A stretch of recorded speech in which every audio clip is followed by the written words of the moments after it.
जय हिंद दोस्तों, नमस्ते। आप सब कैसे हैं? मिशन सक्सेस क्लासेस में आप सभी को स्वागत है। आज हम लोग पढ़ने वाले हैं जो मिट्टी चैप्टर, जो 10th लेवल का, जो मैट्रिक बोर्ड का तैयारी करते हैं दोस्तों, उसको ये लोग जरूर देखेंगे और इसको इतने बेहतरीन तरीके से समझेंगे सर, आप इसके बाद भूलेंगे नहीं, है ना। आइए हम लोग चलते हैं। जो हम लोग सबसे पहले भारत की मिट्टी के बारे में जानेंगे कि भारत का मिट्टी है क्या। भारत की मिट्टी को यानी कि क्या बोलते हैं इंग्लिश में, तो उसको सॉइल बोलते हैं। क्या बोलते हैं? सॉइल बोलते हैं। और जो उत्पत्ति हुई है वो किस भाषा से हुई है? तो लैटिन भाषा से हुई है। लैटिन भाषा के सॉइल से हुई है, यानी कि जो मिट्टी शब्द का उत्पत्ति हुआ है लैटिन शब्द का सॉइल से हुआ है, जिसका अर्थ होता है फर्श, यानी कि फर्श। मिट्टी के ऊपरी सतह का जो ऊपरी पतली परत होती है उसे क्या कहते हैं? तो मिट्टी कहते हैं। और जिसका अर्थ क्या होता है? एक फर्श, है ना। इसको याद रखेंगे, इसको फर्श कह सकते हैं। महत्वपूर्ण मुद्दा हमारे जीवन के लिए, यानी काफी महत्वपूर्ण है क्या? एक मिट्टी। मिट्टी हमारे जीवन के लिए काफी ही महत्वपूर्ण है, क्योंकि हम अपना पेट भरते हैं ना, तो इसी से भरते हैं, यानी मिट्टी से।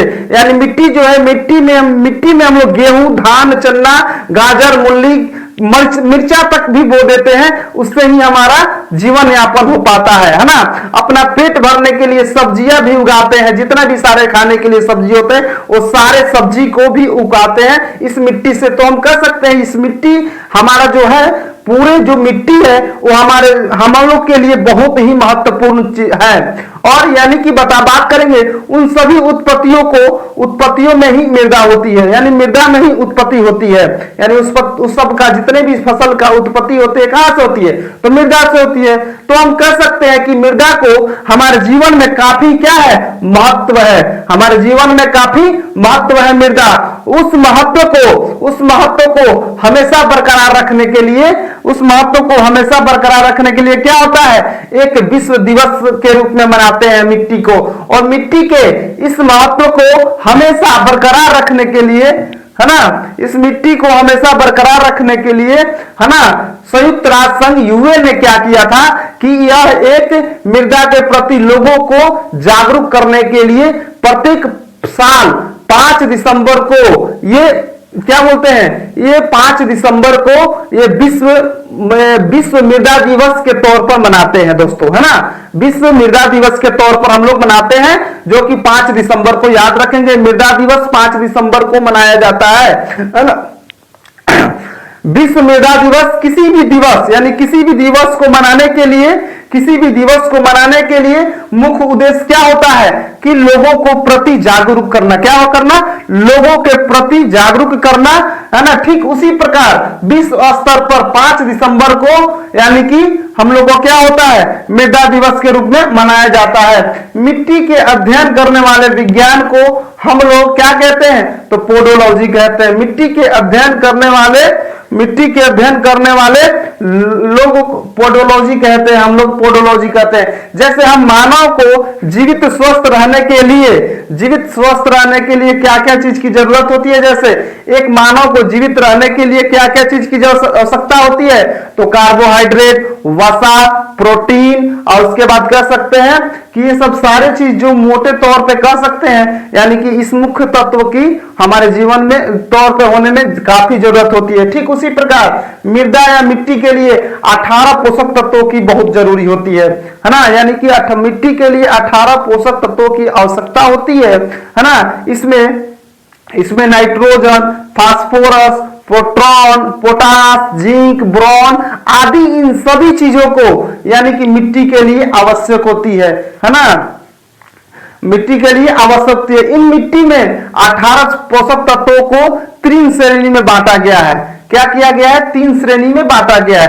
प्राथमिक पोषक तत्व, द्वितीयक पोषक तत्व और सूक्ष्म पोषक तत्व। याद रखेंगे मिट्टी को 3 भागों में बांटा गया है। मिट्टी को स्वस्थ रखने के लिए 18 प्रकार की तत्व की आवश्यकता होती है। जैसे हमारे जीवन को सुरक्षित रखने के लिए हम लोग को प्रोटीन चाहिए, वसा चाहिए, विटामिन चाहिए, वैसे ही ठीक उसी प्रकार तब हम लोग स्वस्थ रह सकते हैं। ठीक उसी प्रकार मिट्टी को स्वस्थ रखने के लिए 18 प्रकार की तत्व की आवश्यकता होती है ना। और उसके बाद बात करेंगे मिट्टी में मिट्टी को 18 पोषक तत्वों में 3 भागों में बांट दिया गया। कौन? प्रथम प्रथम पोषक तत्व, द्वितीयक पोषक तत्व और तीसरा सूक्ष्म पोषक तत्व। स्वस्थ मृदा की पहचान कैसी की जाती है, ये भी आप जान लीजिए। स्वस्थ मृदा की पहचान, जैसे एक स्वस्थ मानव की पहचान जो है क्या होता है बताइए। आप अच्छे से दौड़ सकते हैं, आप अच्छे से बोल सकते हैं, आप अच्छे से खेल सकते हैं, आप अच्छे से कोई भी कार्य कर सकते हैं, तो क्या हुआ, आप स्वस्थ हैं या आप क्या हुए, स्वस्थ हुए। ठीक उसी प्रकार एक स्वस्थ मृदा को उस मिट्टी को माना जाता है जिससे मृदा का पीएच मान कितना होता है जी, 6 से लेकर 7 तक। एक स्वस्थ मृदा का पीएच मान कितना होता है, तो 6 से लेकर और पीएच 7 तक होता है, माना जाता है, यानी होता है। जिस मृदा का पीएच मान 6 से 7 के बीच होता है उसे स्वस्थ मृदा माना जाता है, स्वस्थ मृदा कहा जाता है, देखा जाता है। अब बात करेंगे पीएच मान। सर पीएच का मतलब क्या होता है, तो यहीं पे आप जानेंगे कि जो हमने बात बोला पीएच मान, तो उसका पावर ऑफ क्या होता है, हाइड्रोजन, पावर ऑफ हाइड्रोजन होता है। इसका क्या होता है, पीएच का फुल फॉर्म। स्वस्थ मृदा की उपजाऊ मिट्टी होती है। जहां स्वस्थ मृदा होगी ना, जैसे हम लोग के यहाँ भारत में स्वस्थ मृदा है, बिहार में है, यूपी में है, कितने सारे लोग यहाँ पे हैं, कितने सारे लोग खेती करते हैं। आखिर क्यों, ये स्वस्थ यहाँ मृदा है, जलोढ़ मिट्टी है। पूरे भारत में अगर ज्यादा जलोढ़ मिट्टी देखने को मिलती है, याद रखेंगे, सबसे ज्यादा अगर बात करेंगे तो जलोढ़ मिट्टी देखने को मिलेगा। यूपी बिहार में तो खैर ज्यादा है, लेकिन पूरे भारत में अगर देखा जाए तो जलोढ़ मिट्टी मिलेगा, लेकिन वहां कम है। लेकिन यूपी और बिहार में सबसे अधिक है। जैसे हमारे शरीर में सबसे ज्यादा क्या देखने को मिलता है, तो जल। राज्य के दृष्टिकोण से देखा जाए तो जलोढ़ मिट्टी उत्तर प्रदेश में सबसे अधिक माना जाता है, यानी अधिक है ना। जैसे अगर सलाई रिंच की बात करें, सलाई रिंच की बात करता हूं तो उससे देखिएगा छोटा नट भी खोलता है और बड़ा नट भी खोलता है। सब नट खोलने के लिए 14, 15, 16, 17, 18, 20, 22 सभी नट खुल जाता है। ठीक उसी प्रकार जो हमारे यहाँ जलोढ़ मिट्टी है, जो हमारे यहाँ जलोढ़ मिट्टी है, वह यहाँ हर प्रकार की फसलें क्या होती है, उत्पन्न किया जाता है। जैसे यहाँ पे हम धान भी उगा सकते हैं, है ना, मिर्ची भी उगा सकते हैं, यहाँ पे हम मक्का भी उगा सकते हैं, और यहाँ पे क्या कर सकते हैं, यहाँ पे चन्ना, मक्का, धान, गेहूं सभी प्रकार के फसलें क्या होते हैं, उगा सकते हैं। क्यों, क्योंकि यहाँ की मिट्टी हमारे यहाँ का कौन सा मिट्टी है, तो जलोढ़ मिट्टी है। और मुख्य बिंदु की बात करें तो जलोढ़ मृदा को ही क्या कहते हैं, कछारी कहते हैं। जलोढ़ मृदा को ही क्या कहा जाता है, तो कछारी कहा जाता है। याद रखेंगे, ये दरोगा का क्वेश्चन पूछा था दरोगा का पेपर में कि जलोढ़ मिट्टी को क्या कहा जाता है, तो कछारी भी कहा जाता है। बिहार में सबसे अधिक अगर देखा जाए तो सबसे ज्यादा कौन सा मिट्टी पाई जाती है, तो बिहार में पाई जाती है, यूपी में पाई जाती है। अगर जनसंख्या की बात करें तो जनसंख्या के आधार पर शीर्ष तौर पर देखेंगे ना, शीर्ष तौर पे तो सबसे अधिक में पहले आता है उत्तर प्रदेश, दूसरा नंबर पे महाराष्ट्र और तीसरा नंबर पे बिहार आता है।